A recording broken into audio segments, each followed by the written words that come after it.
To briefly introduce myself, I am Matthias Kuert from the law firm CMS Switzerland, and I will present you in the next few minutes the new Swiss blockchain DLT laws and their impact on security token offerings.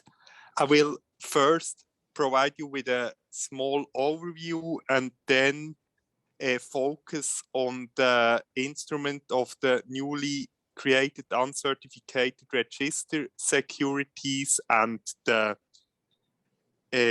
tokenization of equity of Swiss companies, as well as the DLT trading venues. As Ivo already mentioned, we have new DLT blockchain laws in Switzerland. And these laws are not contained in one statute, but are amendments to 10 existing Swiss legal statutes. They have been approved by the Swiss Parliament in September 2020. The overall goal of the new laws is to accommodate the needs of blockchain or DLT or crypto ventures to create greater legal certainty for them. The main topics of the new laws are the creation of uncertificated register securities, which I will address in a moment. Then a new license category for DLT trading venues will be created, which I also will briefly address. And ultimately, another main topic are specific rules on the segregation of crypto-based assets and access to data in insolvency situations. Next slide, please. As you might be aware, and as also Ivo already mentioned, the Swiss regulator FINMA has introduced 3 token categories. The first category are payment tokens, respectively cryptocurrencies such as bitcoins. The second category are assets, respectively security tokens, and the third category are utility tokens. The main focus of the new Swiss blockchain and DLT laws are security tokens and in particular security token offerings, and the focus lies here in the creation of uncertificated register securities, which are important for issuances on the primary market, and then the DLT trading venues, which are provided for secondary market trading. Next slide, please. When we come to the uncertificated register securities, the rules governing these are provided for in the Swiss Code of Obligations. And as Ivo also already mentioned, the rules are in place since 1st February 2021 and can thus already be profited from. The problem which underlies the creation of uncertificated register securities was that legal uncertainty has evolved around the question how rights can be represented on the blockchain, or in other words, tokenized, and whether they can be lawfully transferred without a written instrument. And there have been scholars in the legal literature that suggested workarounds, but it was never clear whether these workarounds are waterproof. Now, the Swiss legislator took on this issue and created the solution, which are these uncertificated register securities, which allow for the legally secure transfer of rights by way of an entry in a decentralized register, such as a blockchain. And that's the important point. Without that, a written instrument is required. Therefore, the new laws allows, in principle, to transfer rights, for instance, by way of a wallet to wallet transaction over the blockchain. Next slide. No, this is the right one, sorry. And there are obviously certain prerequisites to create uncertificated register securities. First, an agreement between the issuer, for instance, the company, and the investor that the right to be tokenized shall be entered into and can only be claimed and transferred through a register must be concluded, which register second meets certain technical requirements, which we will briefly discuss later. In any case, the agreement between the issuer and the investor is referred to as a register agreement.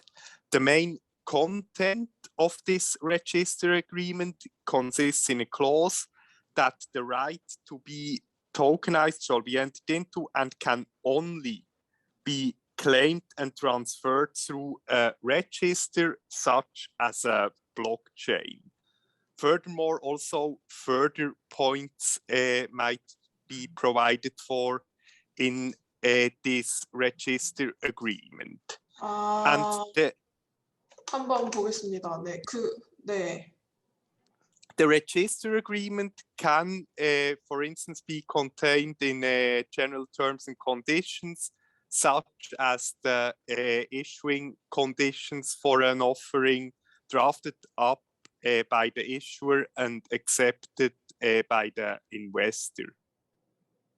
And now these registers into which the uncertificated register securities can be registered and over which they can be transferred must also fulfill certain technical requirements, which I have provided for here on the slides, but I won't go through them in detail. What is very important for our clients and the projects that we evaluate for them is that from a practical point of view, the most frequently used public blockchains for token offerings, for instance, the Ethereum blockchain, but also permission blockchains such as Corda are suitable registers in the sense of these requirements. And also there are service providers in the market that offer solutions designed to comply with these requirements. Therefore, you know, not every project, every STO project has to invent the wheel new, but rather service providers can be relied on. What one has to, however, keep in mind, and here we come now to one of the most important use cases we expect in practice, which is the tokenization of equity shares of a Swiss company, which might be also a Swiss special purpose vehicle incorporated by foreign investors, for instance, or by foreign companies seeking to raise money. When we come to this use case, aside from the topics I already mentioned, further issues have to be kept in mind. And one of the issues concern regulatory topics. When it comes, for instance, to investments in real estate by way of a Swiss SPV, which is a use case that clients often ask us to look at, the Swiss collective investment schemes legislation must be looked at, which can be which can entail licensing requirements that might be a showstopper, unfortunately, for projects. There are, however, exceptions to the Swiss Collective Schemes Act, in particular companies which are operative companies, which are producing goods, and also holding companies of such operative companies, such as Swiss special purpose vehicles, do not fall under the collective investment scheme legislation. Therefore, an important use case are really operative companies, manufacturing companies, companies in the services field that want to raise money via a token offering.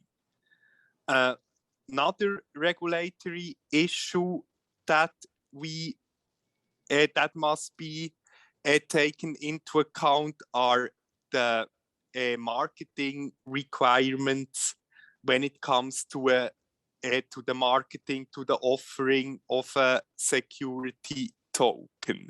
Here, the main question obviously is whether the projects must draw up and have approved a fully fledged prospectus in the sense of Swiss law.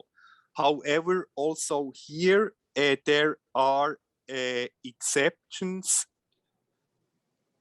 For instance, maybe you go already to the next slide. I'm sorry.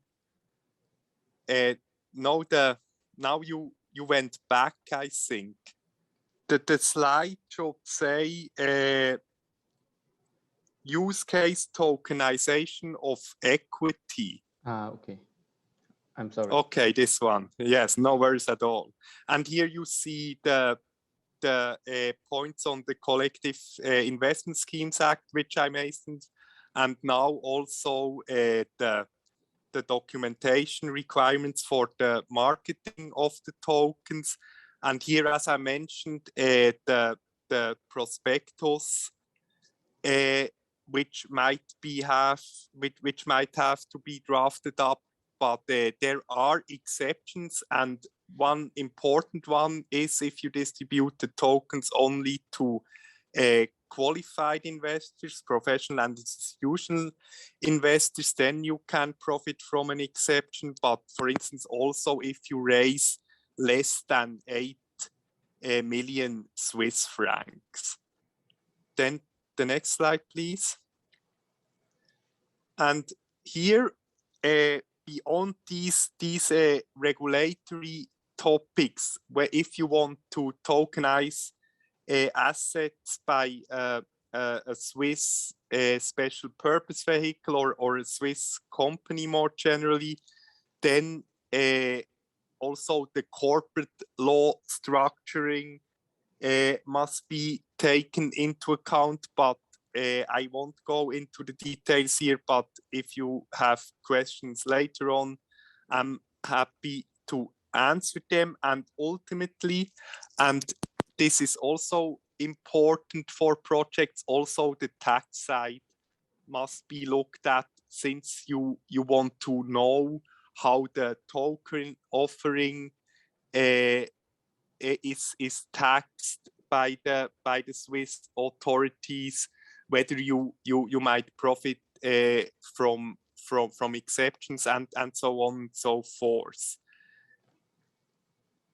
Then to finish my presentation, and this is the last slide. So the next slide, please. I give you a short overview on the newly created DLT trading venues. And here the related laws, as Ivo also already mentioned, will enter into force in the beginning of August, which is in approximately 10 days. The DLT trading venue license is a new license category which allows for trading in particular uncertificated registered securities on the secondary market. It might as well be considered as the counterpart to this uncertificated registered securities, the security tokens which I introduced beforehand, because here the focus is on the primary market issuing, and now on these DLT trading venues, these tokens can also be traded on the secondary market. But apart from security tokens, the DLT trading venues might also allow for the trading of payment tokens and cryptocurrencies, for instance, Bitcoins, and therefore the license could also be used if you want to establish a crypto exchange, a more classical crypto exchange in Switzerland. Noteworthy legal highlights of the DLT trading venues are that these venues might offer services in the areas of trading, clearing, settlement, and custody of crypto-based assets, of tokens. Therefore, the entire value chain of the tokens, of the token trading can be offered out of one hand. And what is also important, as opposed to classical stock exchanges where only banks and traders can participate in the new DLT trading venues, individuals such as me and you can participate directly, which obviously means, and this is also an advantage which Ivo already mentioned in another context, that you can skip quite a few intermediaries. And ultimately, the licensing requirements for crypto exchanges for these DLT trading venues are mainly modeled after the existing licensing requirements for traditional exchanges, which means that it remains to be seen how many companies will apply for such license. But what is also important is that there are exceptions for so-called small DLT trading venues. And here the licensing requirements will be more relaxed. I think you don't see the presentation anymore, but anyway, I guess it will be shared afterwards. And on the last slide, you also find contact details, and I'm happy to answer questions now, but also if you want to reach out, please do so as per the contact details which are included on the last page of my slide deck. Thank you for listening to me, and happy to answer questions. Yeah, thank you for presentation. Yeah, we will share your slide after the seminar.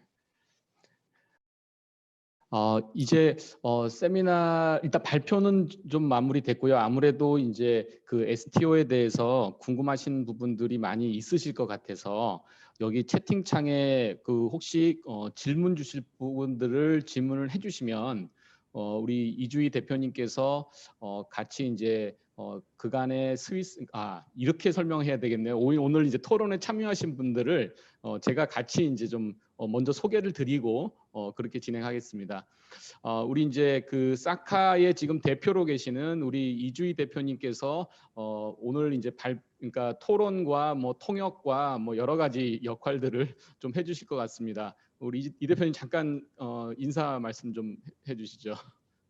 네, 이주희고요. 여기 스위스인데 스위스가 지난주에 장마가 많이 와가지고 근데 다행히도 이번 주는 좀 화창하고요. 스위스 DLT 로가 좀 좋은 example이 되는 바람에서 제가 이거를 같이 이제 조 변호사님하고 저기 김 대표님하고 같이 주최하게 돼서 영광입니다. 예, 그리고 이제 스위스 투자청의 김주현 대표님께서도 같이 참여해주고 계십니다. 잠깐 인사 좀 부탁드리겠습니다. 마이크를 예, 반갑습니다. 지금 스위스 투자청이라고 소개해 주셨는데 저희는 스위스 츄리히 투자청입니다. 스위스 투자청. 저희는 이제 아까 말씀드렸듯이 이제 9개 스테이트, 9개 칸톤 대표하는 투자청이고요. 그 안에 이제 저희가 그 크립토밸리를 이제 저희 그 리전 안에 이제 그 있어서 저희가 이제 그 기관하고도 이제 많이 협력을 하고 있고 이제 이번에 뭐 사카하고 또 딜라이트 로펌하고도 이제 또 좋은 관계를 맺게 돼서 앞으로도 이 블록체인 핀텍 분야에서 계속 좀 프로덕티브한 협력 관계를 좀 만들어 나갔으면 합니다. 예, 감사합니다. 그리고 참여해 주신 업체들도 그 크립토밸리라든지 뭐 사카라든지 이제 그 스위스에 이제 여러 그 협조할 수 있는 기관들이 많이 있으니까 뭐 앞으로 좀 계속 그 좋은 그 협력 관계를 유지해 나갔으면 좋을 것 같습니다. 유지해 나가면 좋을 것 같습니다. 감사합니다. 예, 감사합니다. 자, 그러면 하여튼 저희가 토론을 좀 하는 중간에라도 채팅창에다가 질문을 남겨주시면 그 질문을 이제 마티아스 변호사님한테 드려서 같이 답변을 좀 듣도록 하겠습니다. 제가 먼저 이제 질문을 좀 드려보고 싶은 거는 실제 이제 이 DLT 법이 시행된 이후에 액츄얼 케이스가 있는지가 사실 좀 궁금하고요. 그리고 실제 만약에 이제 이 프로세스를 다 따라서 이제 그 토큰 발행을 시큐리티 토큰 발행을 한다고 할 때 예상되는 기간이 얼마일지 그게 좀 궁금합니다. 그래서 그런 부분을 한번 여쭤보겠습니다. Matthias, I have a few questions. Is there any Sure. actual case after the DLT law enactment? I mean, I really concur with Ivo that these laws are very new, and the market is a bit testing them. There are, as Ivo also mentioned, there are projects which are done sometimes to show that it really works, but on the other hand, we are, for instance, working with a client on a tokenization platform, and this platform will be set up probably in Q3, Q4 2021, and over that platform, pharma projects can tokenize their equity shares, and we really hope that this project will go through.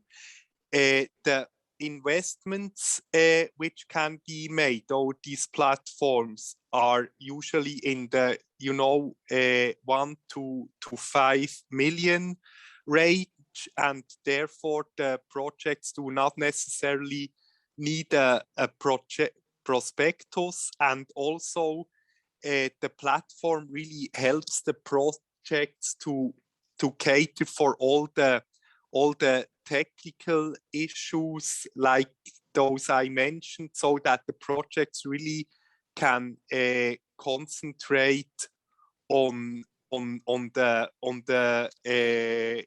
investors and on the marketing of their security tokens to the investors, and do not need to take care of all the technical